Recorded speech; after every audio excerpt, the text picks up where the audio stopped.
The Republican Party tells me that my investigation brought this to their attention. As I uncovered, a convicted felon can only hold office in Georgia if 10 years have passed from their last prison sentence and their civil rights have been restored.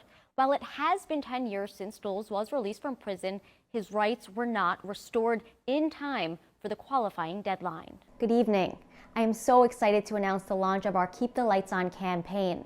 We're working with CHN Housing Partners to raise money for our neighbors who are struggling to pay their utility bills amid the pandemic. And you, our viewers, can help. A lot of Georgians may not remember this, but for over 100 years, Democrats had a stranglehold on nearly every statewide elected office. That changed in 2002 when Republican Sonny Perdue became governor and set the stage for a GOP tidal wave. Now, whatever you do, do not ignore these overpayment notices. The Department of Labor says that will not make them go away. They will always exist, just like any other debt, unless you file an appeal or submit that overpayment waiver. When a person in Atlanta calls 911, they're asked if they need police, fire, or EMS. Once they say EMS, the dispatcher will transfer them to Grady EMS. And I found it's what they say next that will ultimately determine the ambulance response. Both gave statements that reiterated why they offer passport services.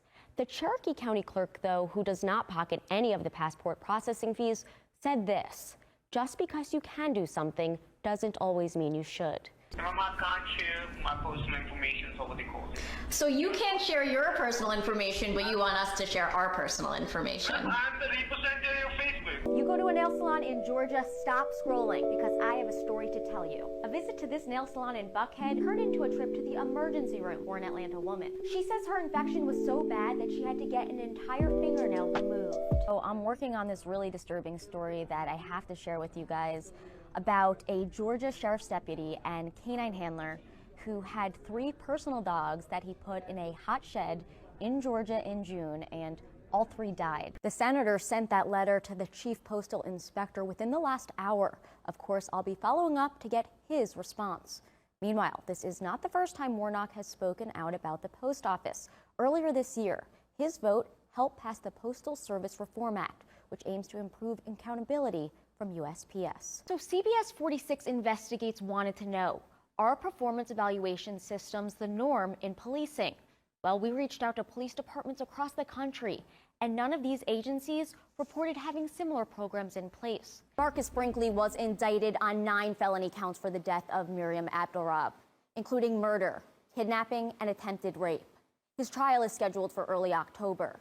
As for Miriam's law, well, it still needs a sponsor in the General Assembly. Then it needs to be pre-filed before session begins in January. Of course, I will be watching this closely. Rachel Polanski, CBS 46 News.